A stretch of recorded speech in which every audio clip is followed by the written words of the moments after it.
Welcome to Moments with Marianne. This is your host, Marianne Pastana. And we're here today with special guest, MaryCatherine McDonald, who's here to share with us her new book, Unbroken.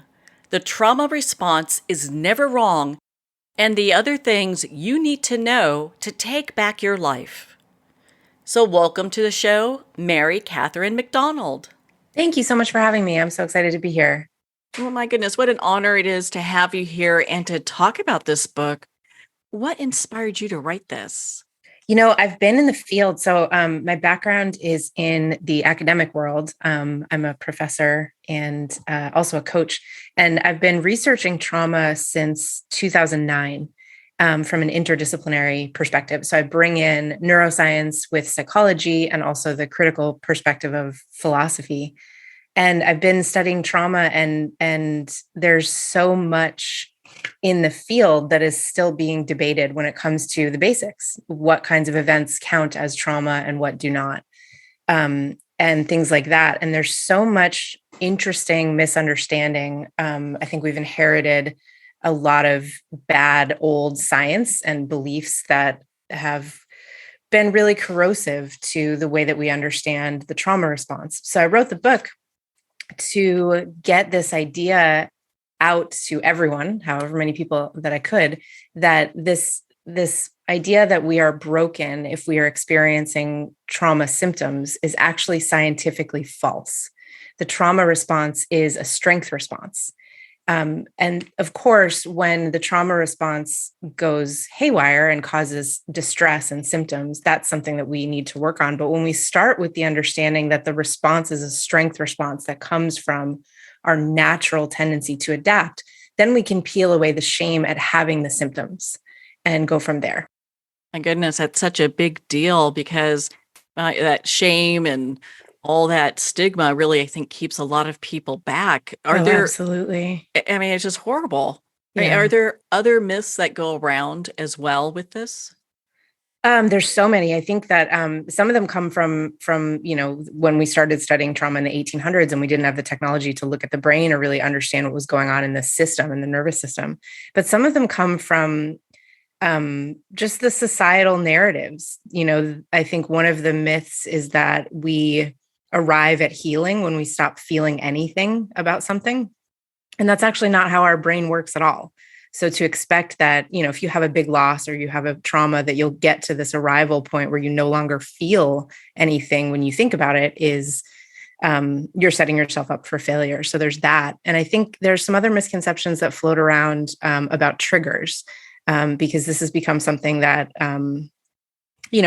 everyone kind of wants to talk about and engage with, but we are sort of twisting the word to mean a lot of different things when it is supposed to mean something very specific, which is when you have a memory that triggers an instance of reliving rather than remembering.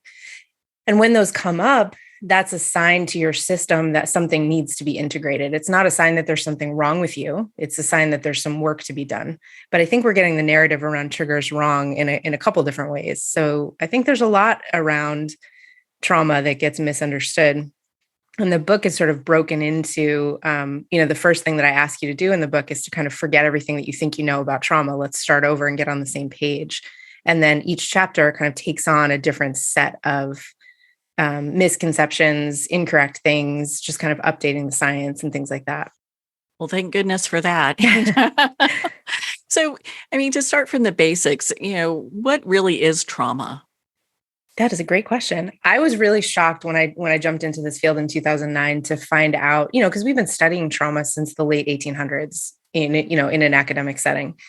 And so I was really shocked to find out that there's still a lot of debate amongst clinicians about what things count as trauma.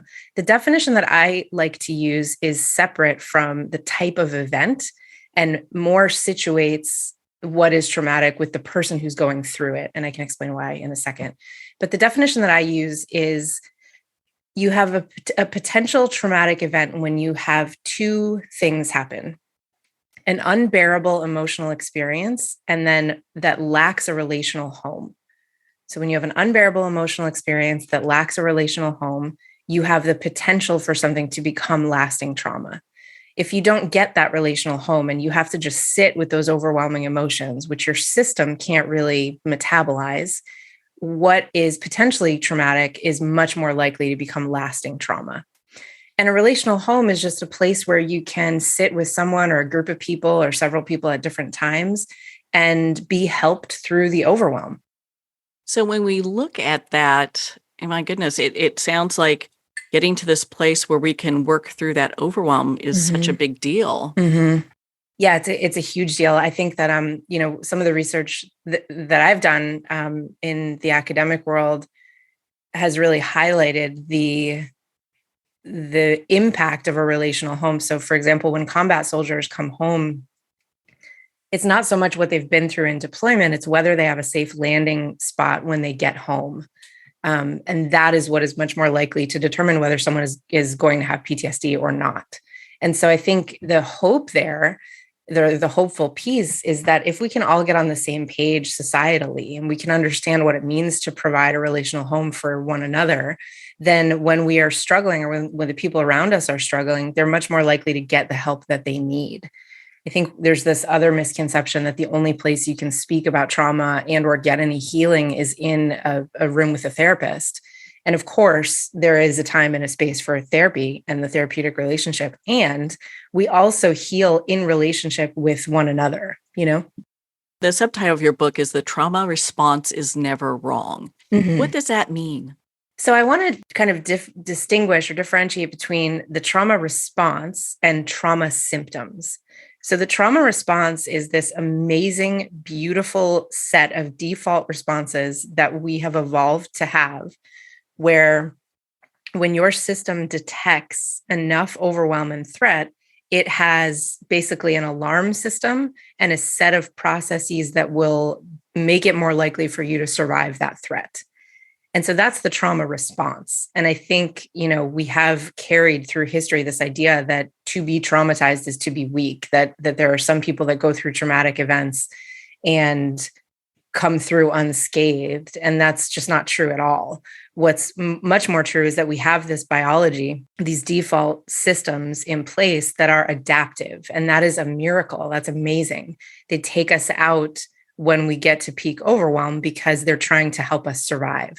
So that's the trauma response. And that's, when people talk about the stress response system, that's what they're talking about is the trauma response, because stress and trauma are very closely related.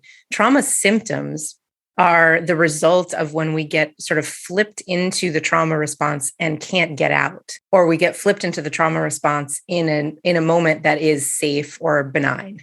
And that is what we want to work with when you're someone who has had trauma that has become lasting trauma. And I don't ever want to say that those things don't cause distress. Of course they do. Those are the symptoms that we want to work with. But when we understand the response at the core of trauma and that it is adaptive, and we understand a little bit about how it works, then we can intervene without shame on the nervous system when those symptoms kind of come up. So when someone is experiencing like a trauma response or have gone through trauma, is it just an indication that they're more resilient? Resilience is a really interesting thing, and it's something that a lot of folks are talking about right now. And we're not exactly sure 100% what makes someone resilient, what resilience even is.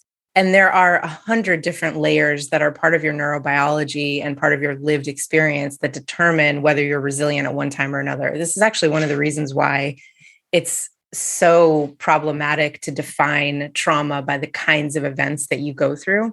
Because, for example, you, Marianne, might have an event happen right now that you're totally capable of handling. You know how to resource yourself. You know how to get a relational home to help with the overwhelm.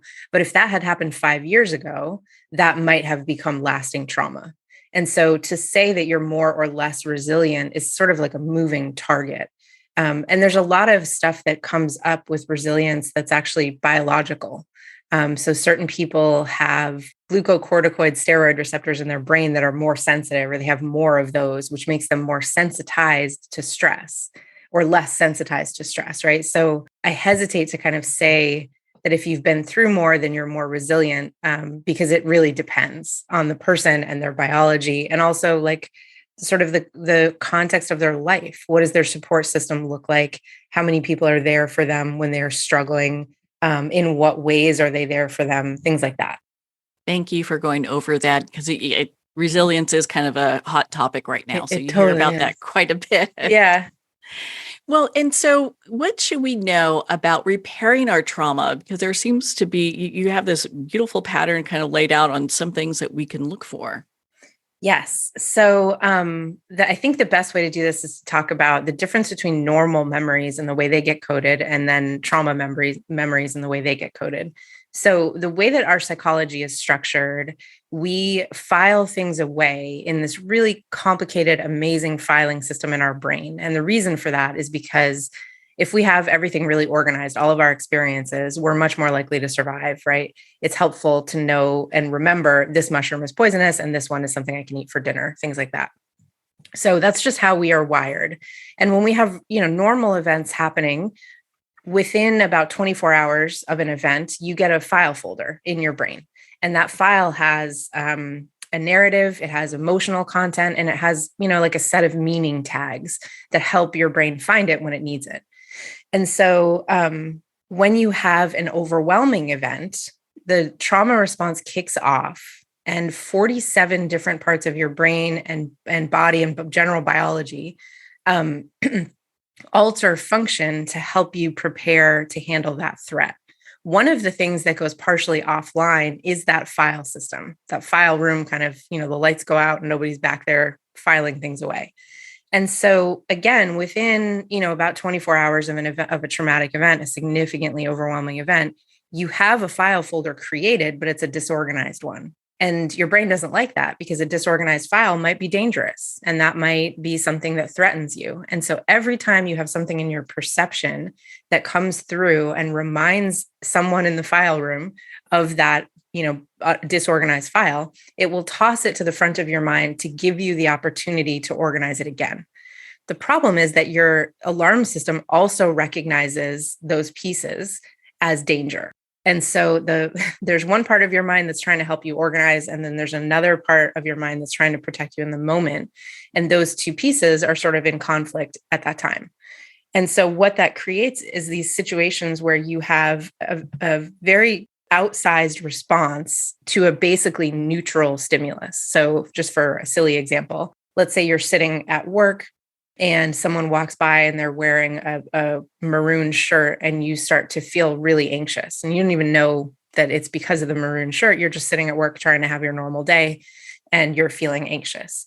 Well, it turns out that what you had been mugged at one point a couple of years ago, and the person who mugged you was wearing that same exact maroon color shirt.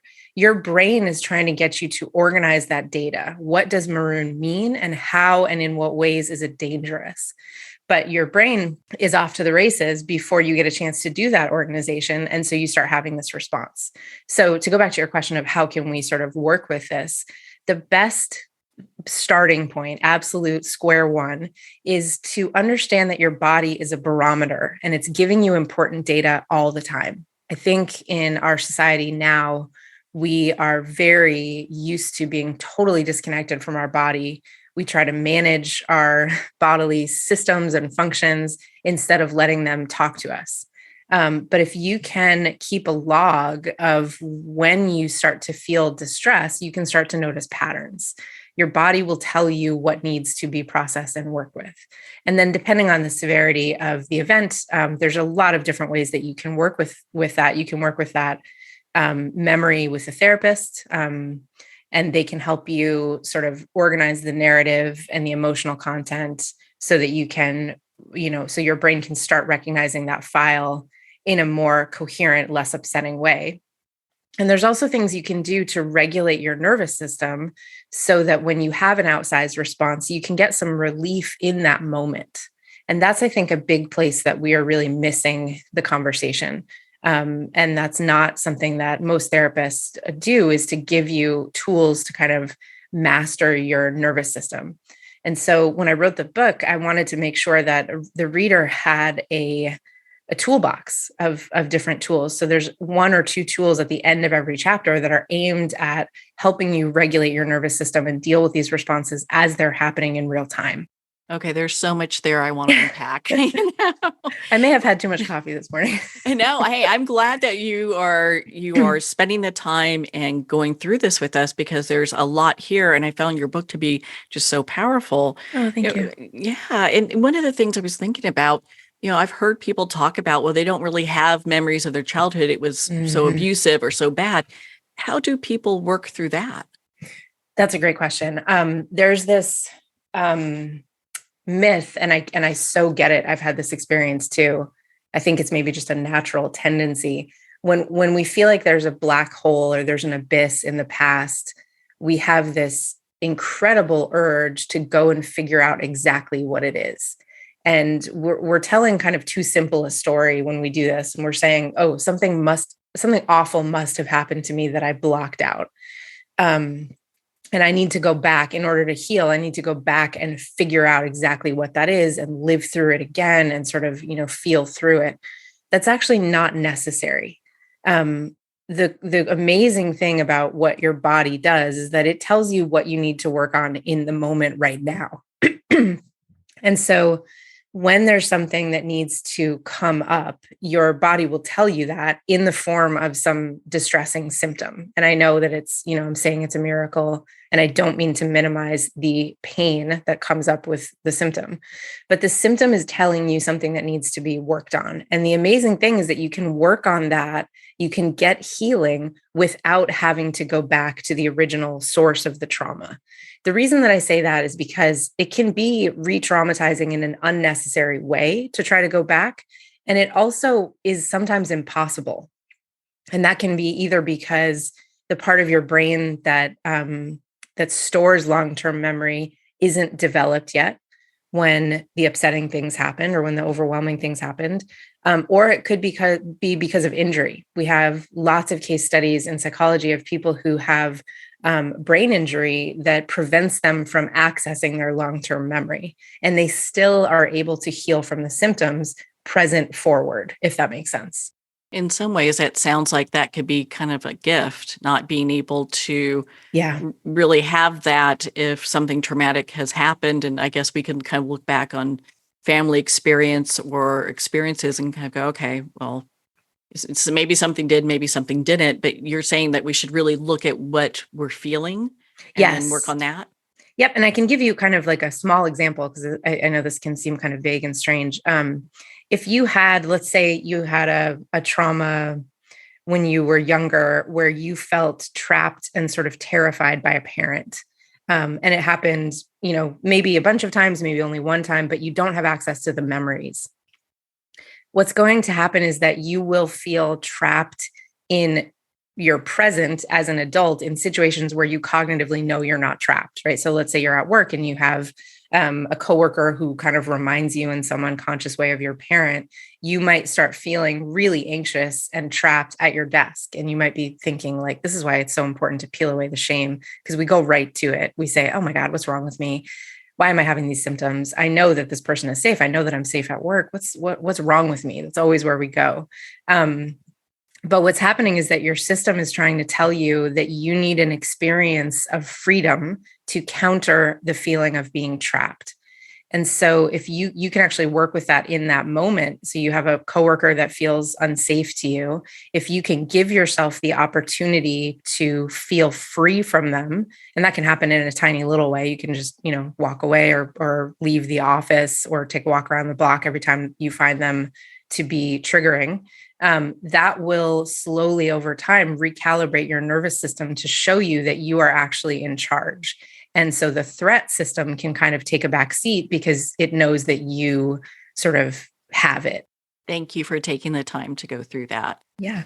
And what if we see like reoccurring patterns in our trauma? Then what does that tell us about ourselves? It's such a great question. It's so humbling. If you're in that space, again, this is a place where we go to shame immediately. And I think we need to really pause there because shame is such a barrier to healing. It's like trying to climb a mountain with a car strapped to your ankle and then being like, I don't know why, usually I hike every day. I don't understand why I can't hike today. So when you have a repeating pattern, what's happening is that there's something in the trauma that hasn't been processed. And so it's coming up again because there's still something to kind of work on. We have to be really careful of the language that we use when we talk about repetition, because it can start to sound like we're doing it to ourselves. And that is not at all the case. These dynamics are very sticky and tricky, and they come up not because we want them, but because there's something in us that either doesn't see them or they feel like home. There's a million different reasons that we might be repeating something. The most kind of common way this happens is in romantic relationships, right? So let's say there's something in your childhood, you had some family dynamic where you felt really neglected. And then in every romantic relationship you find yourself in as an adult, you find yourself in a dynamic where you're neglected. It's very easy to tell a story about that that's too simple, that says, oh, well, I'm causing this clearly. But I think what's much more nuanced to say is that there's something from that experience from childhood that still needs to be worked on and healed. And the great irony of trauma is that we are often, most often, traumatized in relationship, and we are most often healed in relationship. So if we can start by peeling away the shame and look at what is happening in the pattern and why it might be happening, then we can unwind it and give ourselves the opposite experience. My goodness, that sounds just such a great way to approach things, especially, I mean, you talk about relationships. If you often hear people saying, well, I've been dating the same guy and I have the same results, and I would, I know a few people have done that and they feel really bad about it. Yeah. It's really humbling. And it's also like, you don't want to be in that relationship, of course. And so to find yourself there again, you're like, oh my God, I haven't learned. And we immediately start beating ourselves up instead of saying, hold on, is there a worthiness piece here? Is there some discomfort in accepting love that is actually more healthy because I haven't been shown that? And so that feels uncomfortable to my system. We need to learn how to look at the stuff with curiosity instead of judgment. And so that shame piece is something that really stands out for a lot of people. Oh, absolutely. Absolutely. And I think that it's not helped by the fact that we are always looking for a quick fix on something that is most likely a lifelong path. And that's true of grief as well. We're given these tiny little windows, like 2 weeks, and then you're expected to kind of be over it and on with your life. And that's just not true. And it's the same thing with healing from trauma, and also just getting to know ourselves as humans, right? That we are complicated, fascinating individuals, and we all contain multitudes, as Whitman would say, and learning about ourselves and what we need is a lifelong process. And I think if we can start there and accept that, then it becomes actually kind of an exciting opportunity to get to know yourself rather than it being humbling. I find as I have moved through, working with clients and writing and doing this academically, I've been able to come to acceptance more with myself. And so when something comes up again, it's almost like I sort of chuckle at it because I'm like, oh, okay, didn't fully learn that lesson. Here we are. And when I do that, then I can kind of approach it in a more kind way, which makes the process a lot less full of suffering. I was just going to ask, what's an approach that we should start taking with shame to kind of dismantle that? Yeah, that's a great question. I think, shame is there for a reason. I think that we need to understand that we are never going to fully get rid of shame, but we don't have to let it drive the car and determine all of our behavior either. There's a middle way. And I think the middle way involves understanding that one of the reasons that shame is there is because it's trying to protect you. And it's trying to keep you small, because if you think about it from like an evolutionary biology perspective, when you did something, let's say you lived in a tiny little village and there was only 4 people there and you really relied on each other for survival. If you did something that was so shameful that you got ostracized, you would immediately be in physical mortal danger. And so the imprint of shame on our biology is really strong because it's trying to protect us. We don't want to be ostracized because that's dangerous. And we live in a very different world now, and we can do many more things, solo. But that biological imprint remains. And when we can understand that, I think we can start to relate to shame differently. So we can sort of step back from it and say, okay, shame, I hear you. You're trying to tell me that I've made a misstep. Here's what I'm going to do about that misstep, right? I'm going to, let's say it's something social. I'm going to apologize. I'm going to commit to being different in the future. And then we can stop worrying about this. And when you sort of can talk to and relate to the shame in that way, it stops feeling like it needs to be in charge because you're not paying attention. And I think that's such a great exercise to do it that way, to approach it like, okay, here it is. I see it. Mm-hmm. This is what I'm going to do to change it. And let's move on. Yeah. And you can also turn to it and say, listen, like, I know you're trying to help, but you're wrong. Like these symptoms come from my biology and, they make sense. That's awesome. Being able, and I mean, my goodness, you have so many tools within your book that we can use to heal. And I just found them to be so impactful. What is one that you could share with us right now? Oh, there's so many. One of my favorite ones that I love that I've adapted from positive psychology is this exercise called absurd hope. One of the things that folks with trauma have in common, and I say this, also speaking from my own experience as well, is a real difficulty believing in, trusting, and having hope for the future. And that is not a way that we need to live. There's a quote, David Morris is a writer who wrote a really beautiful book called The Evil Hours, which is about his experience with prolonged exposure therapy as a combat veteran and PTSD. And he said that trauma is a truth that tells you a lie. And I love that sentence because it says it does so much work. It says so much. But the general idea is that, your traumatic experience is trying to trick you. It's true that what trauma shows us is that we are vulnerable in ways that we can't get rid of.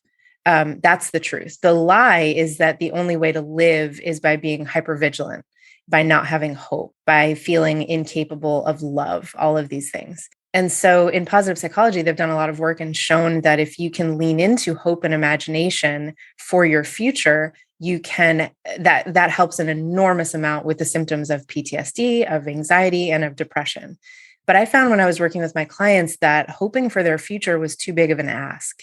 When you're dealing with PTSD, when you're dealing with trauma, it's sort of a ridiculous thing to have somebody try to turn to their own future and hope, because when they look into the future, there's just an abyss. And it feels like this absurd luxury to try to, just imagine my future. Okay, I'm trying to get through this moment, And so the exercise that I kind of adapted and made up was this one where you, instead of hoping for your future, you lean into absurdity and you let yourself for 5 to 15 minutes a day, you let yourself imagine a future that you know to be impossible. And the reason that this is helpful and important is because of brain circuitry. When you imagine, when you have hope for the future, you are leaning into the brain circuit that we can call the hope circuit, which is a bunch of brain structures kind of tied together that help you imagine something in the future. And the hope circuit, the cool thing about this is that when the hope circuit is online and you've got a bunch of energy and blood flow in that circuit, the fear circuit necessarily shuts down because those two circuits are counterposed. They can't be on at the same time. So that's why positive psychology was so excited about having you look at your future. But if you can't look at your future, you can still work in the hope circuit by imagining a future that you know to be impossible. So what does that look like? I'm 40 years old. I do not have a future as a ballerina. I also happen to have celiac disease, so I can't eat gluten. So one of my absurd hopes might be that I am, an award-winning ballerina and I live in Paris. And every morning I come down out of my beautiful apartment that has all these skylights and I grab a baguette on the way to the studio and I dance all day. And I have fabulous friends and we go out to dinner afterwards and I don't have to worry about anything that I'm eating, right? Like this is absurd. It's not going to happen. I can't become a ballerina at 40, nor can I eat gluten. But by imagining that in great detail, I'm turning on the hope circuit and that turns off the fear circuit. And if you do that for a period of time, 5 to 7 days is a great start. If you can do that every single day, you start to have access to real hope. and your future starts to actually sort of populate, and you start to notice like really silly patterns. So maybe you really love dancing and you are not going to become a ballerina, but maybe you take a dance class. And so you're in one of the things that's so devastating about trauma is that over time, it tries to make your life very, very small. And this is a way to kind of make your life a little bit more expansive. So that's my favorite exercise in the book. And there are lots more, but I love that one. I can see why that's such a great one. And, I think that would start to kind of bridge the opportunity for hope when people start doing that, regardless how ridiculous it is. Absolutely. Absolutely. And I've worked with clients who are really, really resistant. And then they say, I have no imagination and I can't do this. And we start building them together. And they're, as soon as you start, they're laughing and we're adding details. And the more you practice this, even if it's difficult in the beginning, you're actually rewiring your brain. So it might sound like a really silly exercise, but it's really powerful. And I just kind of want to nip this in the bud for any listeners who might be having this question. I've been getting a lot of questions when I talk about this, about, okay, isn't this just kind of maladaptive daydreaming? And what if I'm doing this 16 hours a day? And I think it's important to understand that any tool can become a weapon. It depends on how you use it, right? And so if you're using any of these tools for 16 hours a day, at the detriment of your work and your relationships and all the other things in your life that have the potential to give you joy, of course, that's something that we want to look at. And maybe that's not the tool for you at the moment. But if you're able to do it in these more controlled ways, intentional ways, then you are choosing the tool and you're using it in the right way rather than having it be compulsive. Oh, that just opened up a bunch of questions for me.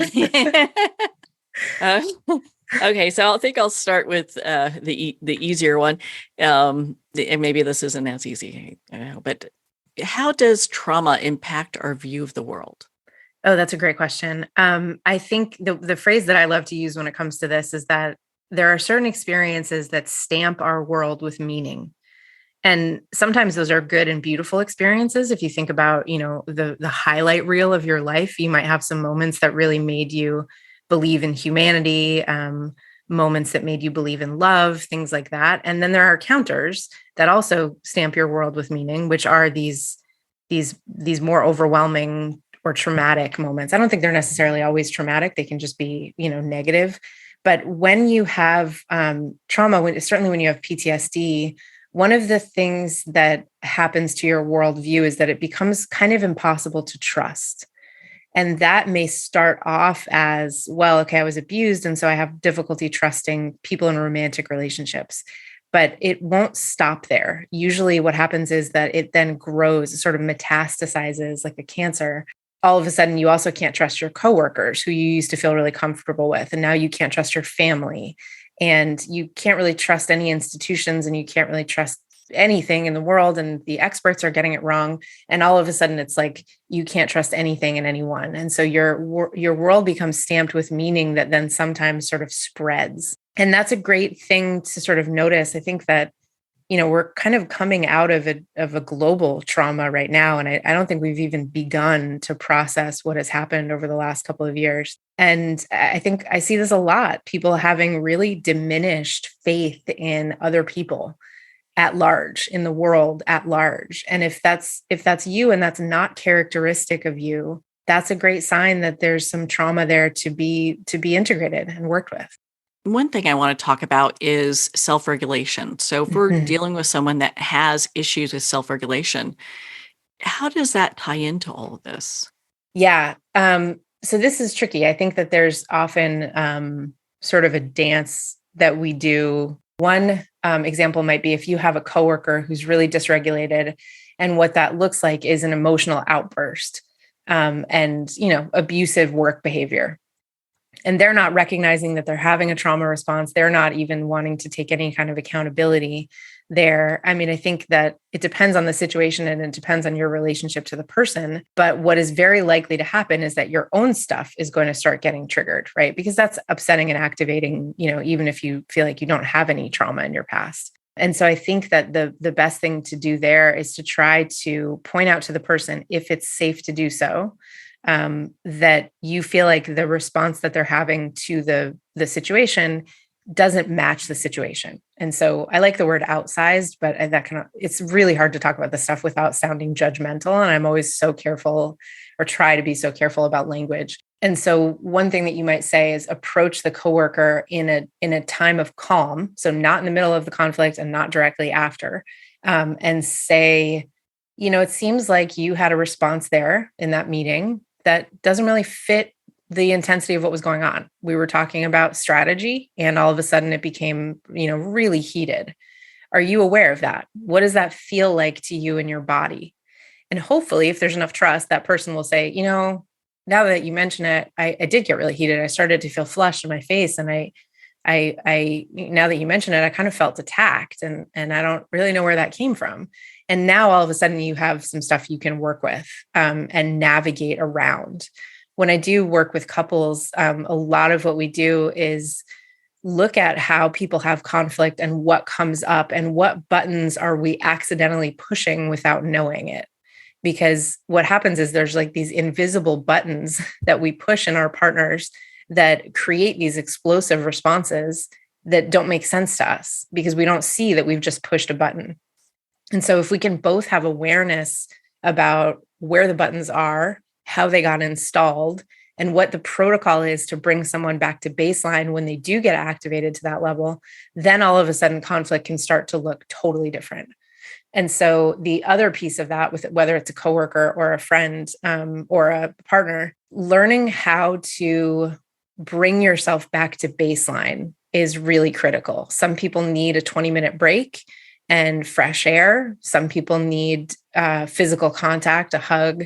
Some people need to be distracted, right? But I think a lot of what I do in the book is try to empower people to understand what their responses look like, because we all have unique ones, because they develop in our lives, given our biology and our experience, and become empowered to understand how to get yourself back to a place where you have all of the access to the brain, circuitry that you need.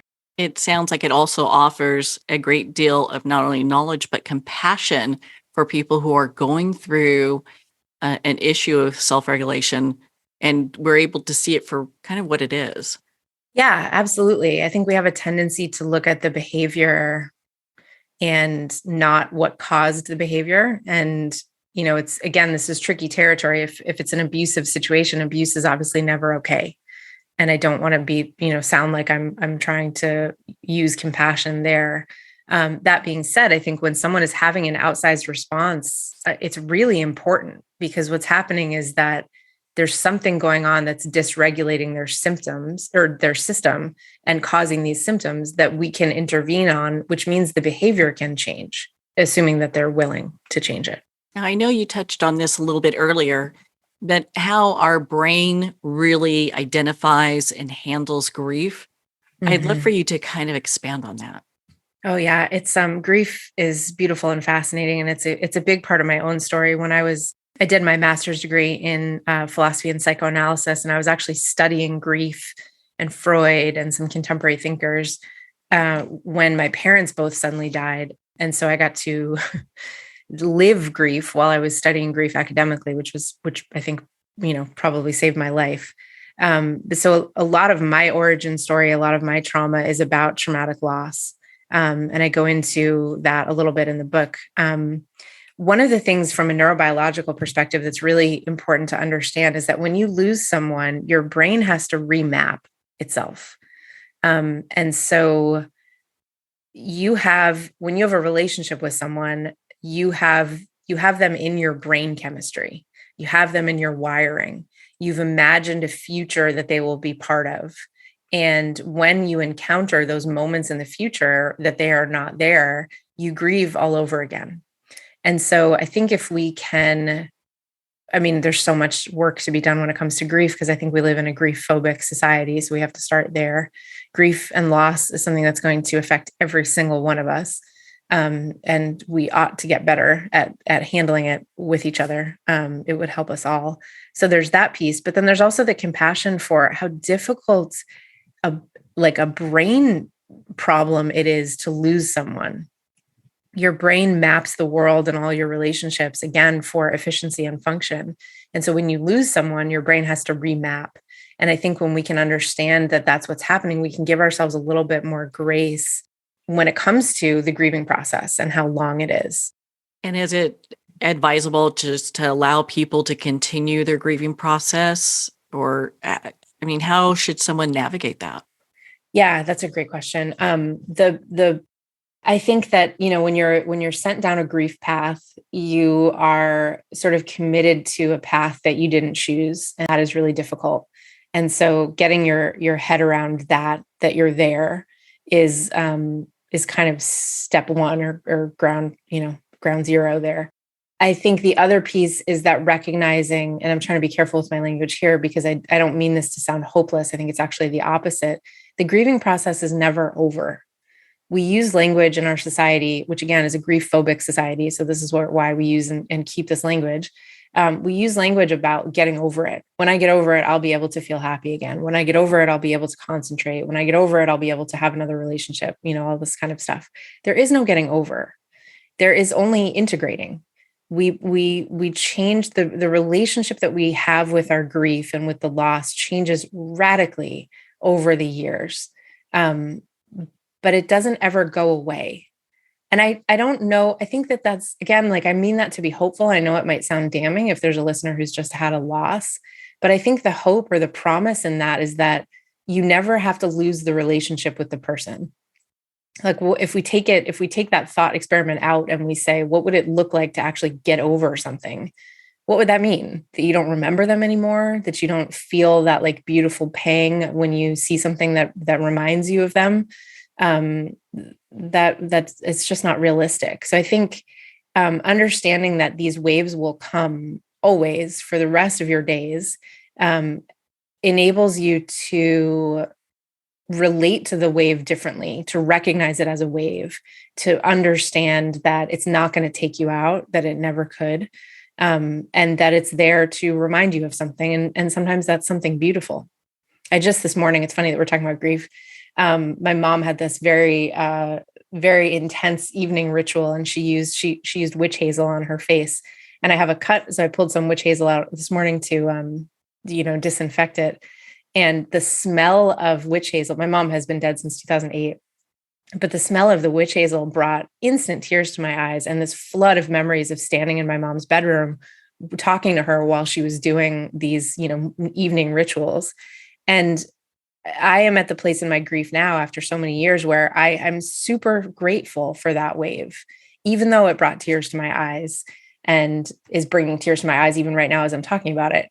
That's what our memories are supposed to do. They're supposed to contain emotional content.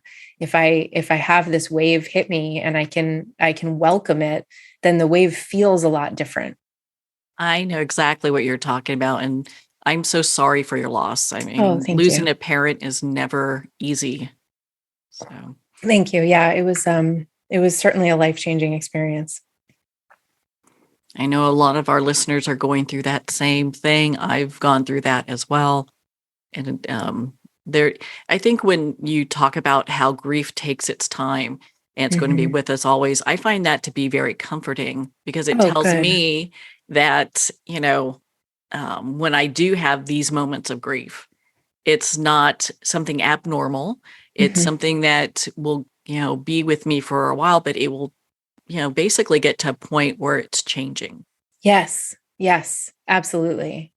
I don't even know what it would mean if we could do it all at once. I've thought of it often as kind of a merciful thing that we can't do it all at once. I remember being shocked in the early days after my dad died, about like, oh, there's moments where we're laughing. Like that's ridiculous. We're supposed to be grieving. You have to grieve the whole time until the grief is over. And it's like, no, you grieve a little bit as your body can take it. And then you laugh. And then you do some other things, and then you grieve a little bit more, and you start to move on, and then you feel guilty about that, and so you grieve. Like it's this merciful process. I know there are lots of silly and funny and quirky things that we can all remember about a past loved one. Yes, and go, gosh, okay, that was funny as all get out. Absolutely. And what a beautiful thing to be able to laugh in such a. I mean, that's a miracle in such a dark moment. Well, in your book, you talk about You really kind of share about grounding. And I'd Mhm. love for you to share that with us and why that practice is so important. Yeah, so grounding goes back to this idea that we can regulate our nervous systems. So we can't do anything about the default structures that we come with. We have the trauma response, it's there for a reason. It is designed to sort of adapt and sort of take us out in moments of extreme stress. We can't do anything about that, and nor would we want to. It's like when if you have a smoke alarm in your house that goes off when the steam from the shower comes out of the shower door, or when you're cooking bacon, the answer isn't to throw away all of the smoke alarms, right? You need to recalibrate. And we can recalibrate our nervous systems by regulating those responses when they happen and they're not supposed to. And so if I'm sitting in the office and I'm having a conversation with a coworker that gets a little bit heated and I'm reminded of something from my childhood and I start to get really activated. Number one, if I am tuned into the barometer that my body is, I can see that that's happening, right? Oh, I'm getting activated. I'm feeling anxious. That's really important. And if I can have a set of grounding tools that will help me deal with that anxiety, that then means I can restore myself back to baseline and continue on with the day, basically as normal, within a couple of minutes. And there are two main methods of grounding, and then a million different exercises that fall under each category. The first is top-down regulation, which is when you use your brain circuitry and blood flow in your brain to send a signal to the alarm system that it's actually a false alarm. One of the best grounding tools that's very well studied, believe it or not, is Tetris, the phone game, because Tetris makes a continuous bid on your prefrontal cortex. If you've never played Tetris, it's one of those puzzle games that like these little blocks fall down and you have to line them up. And the better you are, the faster the game gets. You really have to concentrate in order to keep playing. And so within 20 to 40 minutes, and they've done studies and kind of watched people's brains as they do this, because you're manually pushing blood flow and electrical activity into the prefrontal cortex and away from the fear center, over 20 to 40 minutes, your system gets the signal that the alarm was false and it can kind of chill and calm down. There's 100 other things you can do that are top-down process or top-down regulation. And then the other way is bottom-up regulation, which is when you use your body to do the very same thing, to send a signal to the system that the alarm doesn't need to be going off right now. It's a false alarm. And one of the best methods to do bottom-up regulation is breathing into your diaphragm. We have this really neat set of switches in our nervous system that are responsible for turning on the rest and digest response. This is called the parasympathetic nervous system. So it's responsible for keeping you calm, down regulating everything in your system. And if you take a couple of really deep breaths and push against your diaphragm, you hit some of the switches that turn on the rest and digest response and therefore turn off the alarm system. So diaphragmatic breathing is a way that you can do that. There's also a lot of other bottom-up regulation techniques, but I love it when clients have a toolbox. I have a whole toolbox of different tools that I use in different moments of overwhelm to help bring me back down to baseline. And those are the two general kind of buckets. Thank you for going over that. I felt that was really, really impactful and very important for us to hear. So what is the history of trauma? So the history of the study of trauma is really interesting because we've been looking at trauma since the 1800s. And since we didn't have the technology or the knowledge yet to look at the nervous system, we didn't really know what was going on. And so we've called trauma many different things. And it also has this tendency to peak and then absolutely disappear. So we'll have a moment where sort of everyone is talking about trauma. Everyone is looking at trauma. It's seen as legitimate and real, and it's very urgent. And then all of a sudden it becomes taboo and nobody's talking about it anymore. And it's maybe not real. And it's kind of career suicide to look at it if you're in the field. And so I think we're in a peak right now because we are talking about mental illness much more frequently than we used to. There's a lot more openness about trauma and people having a diagnosis, not feeling like they have to hide that, which is amazing. But I worry that we're on the edge of another dip. And I get really nervous about that because if you look at the history of the study of trauma, there was a moment when we did think that trauma was caused by a physical injury. And this is when we called PTSD shell shock. And this is when soldiers had a set of symptoms after they came home from war and nobody could figure out what they were.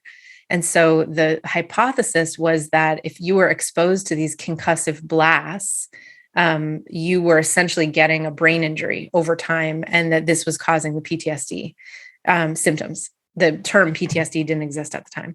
That was pretty quickly taken away as a hypothesis because there were soldiers who hadn't been exposed to these concussive blasts who had the same symptoms. And so it's interesting to me that we're sort of repeating the mistake and we're thinking that traumatic brain, okay, there is no such thing as PTSD. It's all traumatic brain injury. Well, okay, what about the people who don't have brain injury, physical brain injury, who have the symptoms? What does that mean about them? And unfortunately, often what the field of psychology will say that those people are making it up. And that is really dangerous. We don't want to go backwards. We don't want to go in that direction. Yes, we're talking about trauma more, but if we're not getting it right, we are going to go back to the early 1900s. Well, there's so much great research being done and books like yours being written, thank goodness, that are propelling us forward. MC, where can our listeners connect with you and be part of your community and learn more about your work?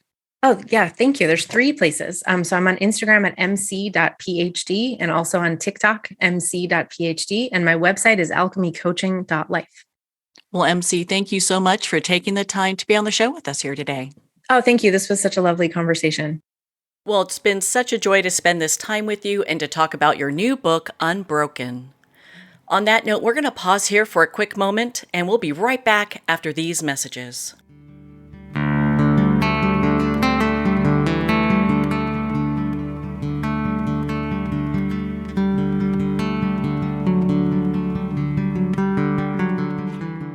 I'd like to thank Jason Eastwood at Guitarfulness for sharing his inspiring music and talent with us. His music is known worldwide for cultivating atmospheres of harmony, inner peace, and clarity. Visit Jason's website at guitarfulness.com. Join his newsletter, be part of his community, and download his music.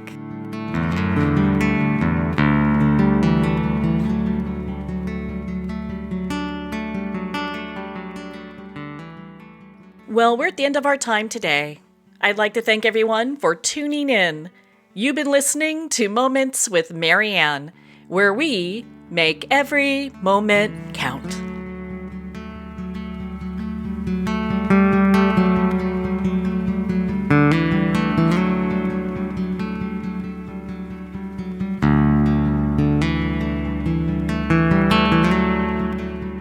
In a single moment, your life can change. Moments with Marianne is a transformative hour that covers an endless array of topics with the best of the best. Her guests are leaders in their fields, ranging from inspirational authors, top industry leaders, and business and spiritual entrepreneurs. Each guest is gifted and a true visionary, a recognized leader in her own work, and while teaching others to develop, refocus, and grow, Marianne will bring the best guest and sometimes a special surprise. Don't miss this. You never know just which moment will change your life forever.